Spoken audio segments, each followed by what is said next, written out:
Assalamualaikum warahmatullahi wabarakatuh. Bertemu kembali dengan Eko Dharma Putra Bongkla. Terima kasih teman-teman yang sudah like, komen, support, dan subscribe teman-teman ya. Terima kasih. Nah teman-teman, pada video konten kali ini teman-teman, saya memberikan sedikit tips dan motivasi teman-teman ya, agar kita merimbunkan tunas kelapa bahan calon bonsai teman-teman ya, ataupun tunas kelapa yang sudah kita sebut bonsai, itu agar rimbun teman-teman ya, agar rimbun dan tidak sepi daunnya, dan kalau bisa pelepahnya itu mekar ya teman-teman ya, mekar dan pendek. Itu teman-teman, saya agar sedikit tidak membosankan teman-teman, tunas kelapa di dalam pot teman-teman ya, ataupun bonsai kelapa yang kita tanam di dalam pot itu sepi daunnya teman-teman ya.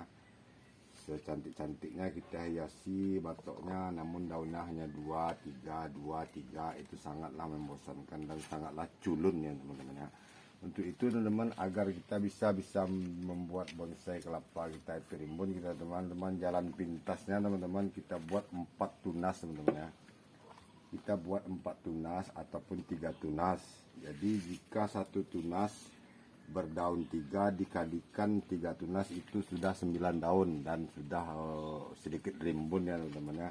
Namun jika ini 4 tunas kita buat dia 5 daun 1 tunas, ini teman, ini sepertinya 5 daun 1 tunas teman-teman.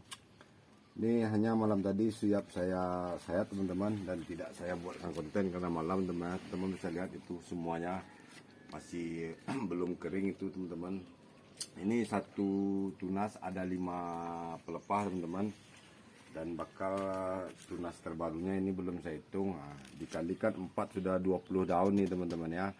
Otomatis bahan bonsai kelapa kita rimbun. Oke teman-teman, dan seperti ini teman-teman, ini ada 3 daun teman-teman ya, maksudnya ada 3 tunas.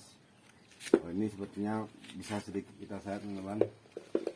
Inilah jalan pintas merimbunkan bonsai kelapa teman-teman ya. Jika kita bermasalah pada penyayatan, tidak berani menyayat, sehingga bahan bonsai kelapa kita itu hanya bisa berdaun 2 dan 3 teman ya, dan saat dia berdaun 4 kita sudah kelabakan untuk menyayatnya, terpaksa dipruning teman ya. Beginilah cara solusinya teman-teman, agar bonsai kelapa kita itu bisa rimbun. Kita buat dia 3 tunas teman-teman seperti ini, dan nanti jika tunas bonsai pohon kelapa ini sudah sedikit besar dan rapat, itu dia kita mendapat bonus teman-teman, seolah-olah tunas kelapa kita ini bercabang sungguhan teman-teman ya.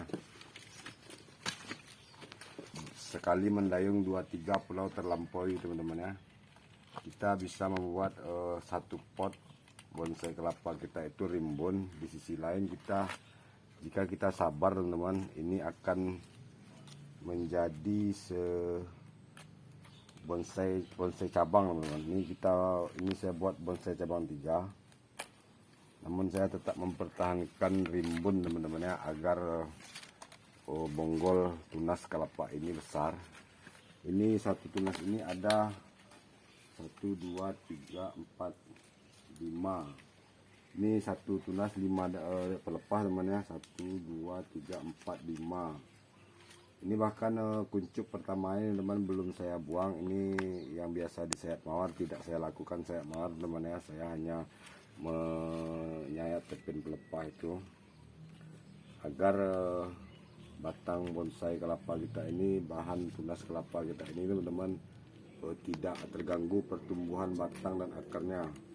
Jika kita sayat mawar teman-teman, otomatis pertumbuhan pangkal batang itu akan terganggu teman-teman ya, dan bahan bonsai kelapa kita tidak akan kuat teman-teman ya, karena kita sudah memperetelinya dari sejak dini.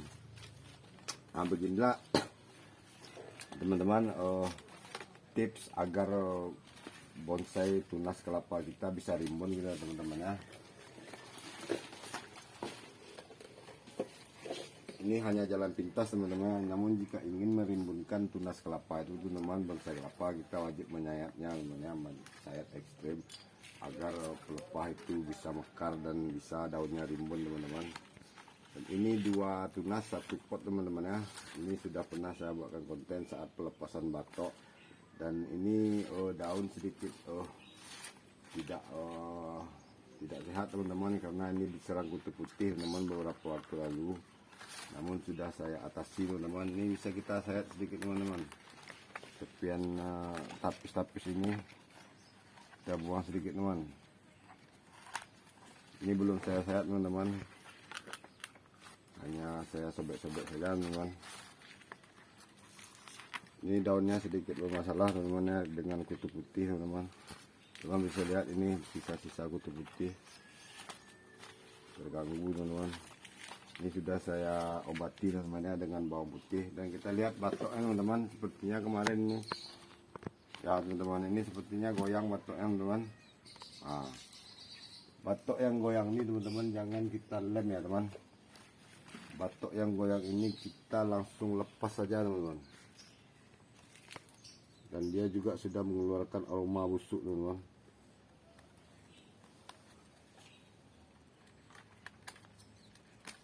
Baiknya kita ini teman, pangkal nutrisi tunas kelapa ini sangat kecil.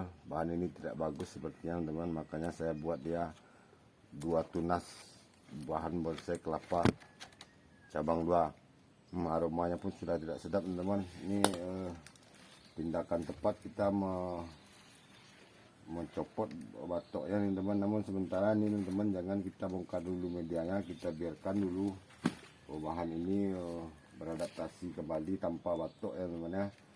Nanti jika saat tunas ini sudah beradaptasi dan tumbuh kembang teman-teman, ini kita bisa carikan batok minion teman-teman ya, untuk batok variasi. Baiklah teman-teman, sekian dulu tips jalan pintas merimbunkan tunas kelapa. Sampai ketemu lagi pada konten selanjutnya. Assalamualaikum warahmatullahi wabarakatuh.